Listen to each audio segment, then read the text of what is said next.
Hello, my friends. Welcome back. As you know, here on my channel, I talk a lot about building wealth, real estate, overall, just building a life of abundance for yourself, personal freedoms, financial freedoms, things like that. But today, I want to talk about something a little different relative to taking action. I've been struggling with this, trying to understand what's going on in our society and our culture, and I think this is really going to help some of the viewers out there maybe also wrap their mind around what the heck is going on, right? Um, so I've been having these conversations with myself, conversations with a crazy man, to understand why people aren't taking more action today to protect themselves. It's pretty easy to see how our freedoms are being stolen, how our wealth is being confiscated, right? Through inflation and other means, right? Through the education system. There's a bunch of different ways, right? It's pretty clear to see some of that stuff. And so I've had conversations with my friend John McGregor. We talked about it on a couple of videos ago. You can look those up with John McGregor. He developed his system called Thrive Path, which aims to help people reset their mindset. And he's spot on with his thought process there, because it's not just shoving more information into a person's brain, right? The information's out there, right? And most likely people know what they need to do, right? They're just not doing it. And so it's that mindset that needs to change. So John McGregor is definitely on to something there with his Thrive Path system. Um, so if you're interested in that, definitely look that up. And then in addition to speaking with John, I've also been speaking with Dr. Alan Scarrow. Now, he's a neurosurgeon, so super smart guy, and you'll see where this is going. So he's a super smart guy as a neurosurgeon. He's also an author. He has a new book coming out called American Cultural Shifts. And so I had a great conversation with him last week on why people aren't taking action, right? And so as I continue to have these thoughts go on in my head and how I can share with you folks, the viewers, how to take this information and affect change in your life and make a life of abundance for yourself. I just want to share these thoughts. So as I'm researching this and I'm going through, um, just these different thoughts, I'm on my phone taking a look at things, and I come across the what's trending on Yahoo, what's trending on Google, what's trending on YouTube, right? And it's interesting. To me, I look at some of these things differently. I look at what's trending in its sports, which you would say, yeah, no shit, Sherlock. Yeah, it's going to be sports. It's these TikTok videos. It's celebrity videos. It's things about video games and whatnot. Right. All these things are trending, and it made me think. This is how people um are setting off their endorphins today in their mind, right? And this is where the conversation with Dr. Alan Scarrow, the neurosurgeon, comes into play. And I'll have him on a future video here, and we'll do a deeper dive into some of this. But to kind of preface that, I just want to share these thoughts with you today. So, by watching these sports clips and TikTok videos and things, this is how society is getting the endorphins to go off today, right? You know, it's not surprising that we live in a very stressful world today. Everybody does, right?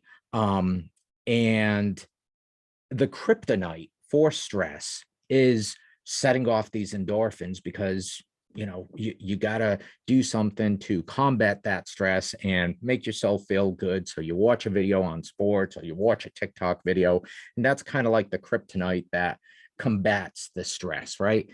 But historically, It used to be very different, right? Historically, to combat stress, people years and years ago used to go hunting for their food, right? Because if they were stressed about we're not going to have enough food this week, this summer, this winter, whatever, if they were stressed about that, they would actually take action and go hunting. They would actually do something productive, right? um the same thing with and many of you folks may relate to this, right? I I grew up in a very ethnic household, right? And so one of the things my mom did when she was stressed out, she would cook. She would cook, she would bake, you name it. And so that was a very productive thing for her because we had a big family and people were always over the house. So that, albeit she was stressed over something, she was doing something productive to combat that stress, right? You can look at the same thing with, retirement savings, right? People can be stressed over retirement and what they're going to do. One of the things people do is they're productive and they go ahead and start creating some sort of a nest egg to be able to save. And by seeing that nest egg grow, some endorphins are going to go off, and that's going to perpetuate that action of continuing to save, right? But unfortunately, that's happening much less these days, right? So the point being, historically, we used to set endorphins off in our mind by doing something very productive. Today, what's happening is those endorphins to combat stress are being set off by very unproductive activities, right? People are going onto social media, right? Wanting to see how many likes they have on a picture or something like that, right? Or they're you know, people use food, right, to combat stress. This is nothing earth shattering. We know this, but today we have DoorDash to expedite the food to your house. We don't even have to cook. We don't even have to be productive and cook food to combat our stress through eating. We just pick up the phone and we call DoorDash or we call Uber Eats, right? And it's delivered right to the door, right? We have video games in the home. I see it in many of my tenants apartments, right?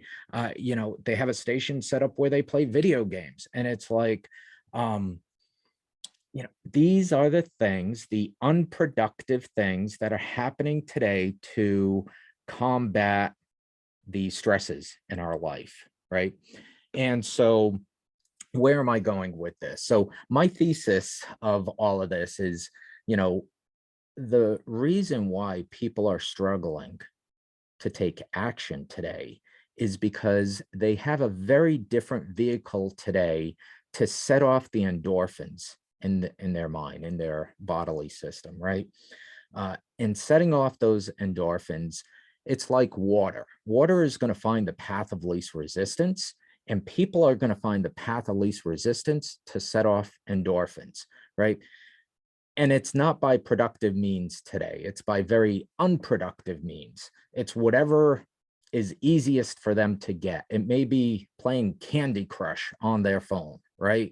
Or playing a video game, when they get home from work, right, to combat stress. And that instead of doing something productive, they're going to do those types of things rather than taking action and being productive, right? So it's this system that we have. So when we talk about things like fixing our political system, fixing our education system, whether you believe in climate change or not, whether that's in something you endorse or not, is that something we're going to be able to fix in the future, like the political system, like the education system, like this movement to end the Fed?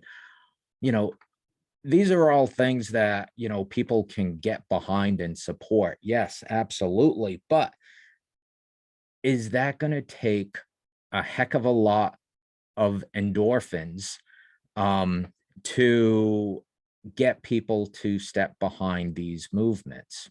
I think so. I don't think people today have the capacity, unfortunately, to stand up to these changes, these improvements that need to be made. So, when you look at it from that perspective, what chance do we have of standing up against things like the World Economic Forum, right? Klaus Schwab, Agenda 21, right?